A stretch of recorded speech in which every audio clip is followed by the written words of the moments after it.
नमस्कार बच्चों, last video में हमने देखा था डाइजेशन ऑफ फूड।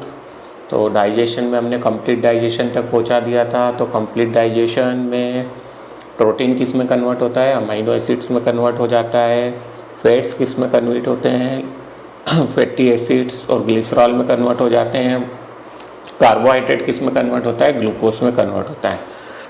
फिर स्मॉल इंटेस्टाइन में फिंगर लाइक प्रोजेक्शन होते हैं जिसको माइक्रोविलाई बोलते हैं। माइक्रोविलाई उसको एब्जॉर्ब करके ब्लड को दे देते हैं। ब्लड से ये कहाँ पे जाता है, सेल्स में जाता है। तो सेल्स में क्या होता है, इतनी मेहनत हम क्यों कर रहे हैं, इससे एनर्जी डेराइव करने के लिए कर रहे हैं। तो आज हम यही सीखने जा रहे हैं कि जो ग्लूकोज होता है, ग्लूकोज से एनर्जी कैसे डेराइव होती है। हमेशा हम पढ़ते आए हैं ना कि माइटोकॉन्ड्रिया को क्या बोलते हैं, power house of the cell बोलते हैं। तो पावर हाउस क्यों बोलते हैं, क्योंकि यहाँ पे ग्लूकोज के ब्रेकडाउन से एनर्जी मिलती है। तो क्या केवल माइटोकॉन्ड्रिया से ही मिलती है, तो हम आज इस वीडियो में देखेंगे कि क्या होता है। तो ग्लूकोज का पहले तो आप केमिकल फार्मूला मुझे बता दो क्या होता है। Very good. ग्लूकोज का केमिकल फार्मूला होता है C6H12O6। तो कितने CA में कितने कार्बन है, 6 कार्बन है। तो देखो यहाँ हमने लिखा हुआ है ना 6 कार्बन मॉलिक्यूल। तो ये 6 कार्बन मॉलिक्यूल हम इसी में लिखते हैं। तो जब ब्लड से ग्लूकोज सेल में जाएगा तो सबसे पहले कहाँ जाएगा बच्चों, बताओ। सीधे तो माइटोकॉन्ड्रिया में नहीं जाएगा, उससे पहले साइटोप्लाज्म आता है। तो पहली प्रोसेस कहाँ पे कंप्लीट होती है, साइटोप्लाज्म में कंप्लीट होती है। जो ग्लूकोज 6 कार्बन वाला है उसको 3 कार्बन वाले पायरुविक एसिड या पायरुवेट में कन्वर्ट करते हैं, साथ में एनर्जी रिलीज होती है। तो एक ग्लूकोज से 2 पायरुविक एसिड बनते हैं ना। तो इसमें ऑक्सीजन की ज़रूरत है क्या, इसमें ऑक्सीजन की ज़रूरत नहीं होती है। अब जब ये पायरुविक एसिड बन गया, भले वो प्लांट है या वो एनिमल्स है या माइक्रो ऑर्गेनिज्म है, सब में यही प्रोसेस होती है। तो ये अब पायरुविक एसिड बन गया, इसके बाद डिपेंड करेगा कि हम किसकी बात कर रहे हैं, है ना। अगर हम बात कर रहे हैं एनिमल्स की, तो ये एनिमल्स के लिए मैंने बताया है। फिर अगर हम बात कर रहे हैं प्लांट्स की, तो ये मैंने प्लांट्स के लिए बताया हुआ है। और जो सबसे नीचे दिख रहा है ये एनिमल्स और प्लांट के लिए कॉमन है। तो कॉमन क्यों है, देखो मैंने रेड में बनाया है। रेड में बनाया है मतलब इसमें ऑक्सीजन प्रेजेंट है। तो अगर ऑक्सीजन की प्रेजेंस में होता है ब्रेकडाउन, तो हम बोलते हैं एरोबिक रेस्पायरेशन। मतलब हम ये देखो रेस्पायरेशन पढ़ रहे हैं, सेल्यूलर रेस्पायरेशन पढ़ रहे हैं। और अगर ऑक्सीजन की एब्सेंस में होता है तो उसको बोलते हैं एनएरोबिक रेस्पायरेशन।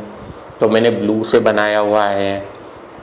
तो जो एनएरोबिक रेस्पायरेशन है वो एनिमल्स और प्लांट्स में अलग अलग तरीके से होता है, और जो एरोबिक रेस्पायरेशन है वो प्लांट्स और एनिमल्स में एक जैसा होता है।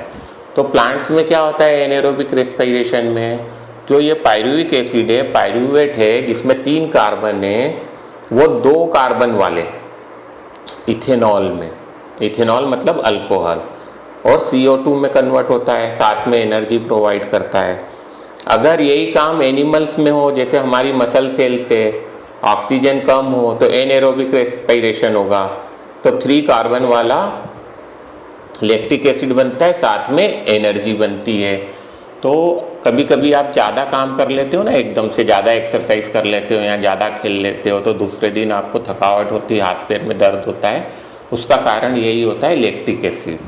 क्योंकि जब आप एकदम से ज़्यादा काम करते हो तो आपके पास ऑक्सीजन इतनी होती नहीं है। तो ऑक्सीजन होती नहीं है तो मसल सेल्स क्या करती है, एनेरोबिक रेस्पायरेशन करती है। और किसका फॉर्मेशन करती है, लैक्टिक एसिड का फॉर्मेशन करती है। अब हम आ जाते हैं ओरिजिनल पे। जब ऑक्सीजन प्रेजेंट हो तो ये सब प्रोसेस एरोबिक रेस्पायरेशन के अंडर में आएगी। उसमें देखो CO2 बनता है। CO2 में कितने C है, 1 C है, मतलब कंप्लीट ब्रेकडाउन हो गया ग्लूकोज का। साथ में वाटर बनता है और एनर्जी बनती है। तो इसको क्या बोलते हैं, एरोबिक रेस्पायरेशन। अब बच्चों आपको तीनों जगह एनर्जी दिख रही होगी, तीनों प्रोसेस में आपको एनर्जी दिख रही है ना। तो तीनों प्रोसेस में एनर्जी तो बनती है। एनर्जी एनर्जी ATP के फॉर्म में स्टोर होती है। पर फर्क क्या होता है, फ़र्क ये होता है कि जो एनारोबिक रेस्पिरेशन में उसमें एटीपी कम बनते हैं और जो एरोबिक रेस्पिरेशन में है उसमें एटीपी ज़्यादा बनते हैं। तो एटीपी क्या होता है? एटीपी होता है एनर्जी कॉइन, मतलब जब भी हमको एनर्जी की ज़रूरत होती है हमारी बॉडी सेल्स को, वो एटीपी के थ्रू हम एनर्जी लेते हैं। एटीपी मतलब एडिनोसाइन ट्राइफॉस्फेट। इसको बुक से पढ़िए और ज़्यादा क्लियर समझ में आएगा। Thank you.